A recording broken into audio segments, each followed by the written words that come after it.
now entering Crazy Galaxy. Enjoy the wild ride. You are now entering Crazy Galaxy. What's going on, everybody? We've got UFC 205 in New York, UFC, Madison Square Garden, UFC 205. This will be the second out of 3 fights for the women fighting and the UFC on this event. It is pretty awesome. We don't get that too often where we get 3 fights and from the women. 2 of them are bantamweight fights, and then of course the strawweight women's championship. So it's going to be very interesting. It's going to be really cool when we have Miesha Tate, the Cupcake, versus Raquel Pennington. We got the number 1 ranked fighter in the bantamweight division, Tate versus Raquel Pennington, ranked number 8. Now, we'll get into the prediction and we'll discuss that a little bit, and then we'll get into the stats and the preview and whatnot have you. So, at one point I was going for the opposite fighter, and I was going for a first round finish with that, but then I changed my mind, and I'm going with Raquel Pennington to win this one in the second round with a submission victory over Miesha Cupcake Tate. Now, I was initially going for Tate to win this in the first round by TKO or KO, but then I changed my mind. I feel the underdog is going to win this fight, and we'll get into that some now. With Raquel Pennington, she's got 3 wins by submission in her career, and Tate has lost 3 times by submission. So I believe it's going to be 4-4 there. 4 submission wins for Raquel, 4 submission losses for Tate. I believe that is going to match up.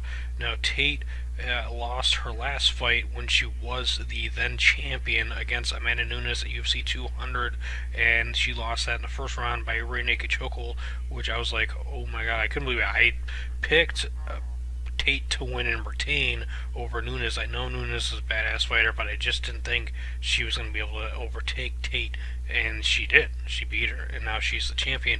Now, can Miesha Tate bounce back off of that loss and be able to beat Raquel Pennington? I don't think so. I think this is where she goes into a slight slump. She loses to Raquel, and then she'll win her next fight. When you look at Tate's record, you see she's got a bunch. She had, a win and then a loss, a bunch of wins, a loss, bunch of wins, a loss, a win, and then 2 losses in a row, and then she won a bunch and then she lost. And I believe this is where it's like when she lost to to Zagano and then Rousey, that she's going to lose to Pennington here.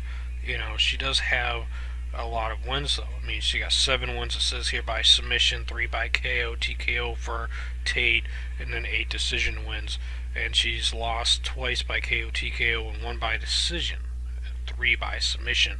Is the big thing there that sticks out for me for Cupcake Tate. And then for Raquel Pennington, she's had a lot less fights than Tate, with 8-5, and then Tate is 18-6. So with Raquel Pennington, she's got 1 win by KO TKO, and that was, let's see here, that was actually her first fight, her first pro fight in MMA combat sports, with knees to the body over Kim Couture, TKO victory.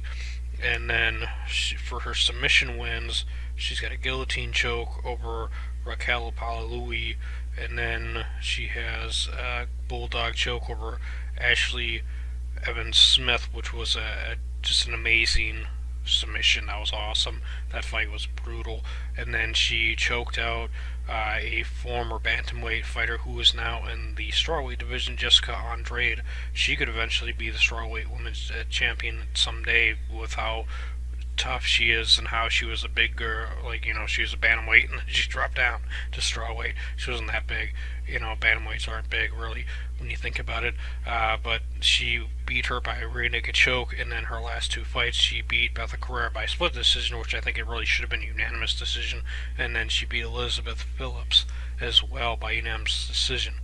So, but then she lost to Holly Holm by split decision, and she actually lost once to Jessica Andrade the first time they fought by split decision. She beat Roxanne Modafferi. She did lose to Kat Zingano by rear naked choke when they fought, though, so that is an interesting thing to keep in mind. But, she's never been knocked out or lost by TKO. She only lost once by submission, and 4 of her losses come by decision. So it's 50-50 chance for her by decision, but it could go, if it goes the distance, it looks like it'd be in favor of Tate, which I highly doubt it'll go the distance with these two women in New York and Madison Square Garden. I believe we're going to see the submission victory here. Now, let me know in the comment section down below, do you agree with me with Raquel Pennington with Rocky beating Cupcake Tate? Let me know if you agree with me. Hit that like button if you're going with me and Raquel Pennington. Let me know if you like the video and you like the prediction there with the submission victory for her.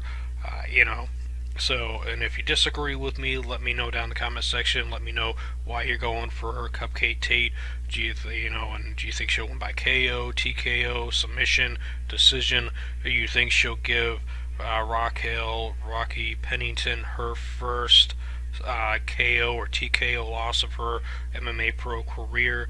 Let me know down in the comment section. If you have not subscribed yet to the channel, be amazing and hit that subscribe button. Thanks for watching.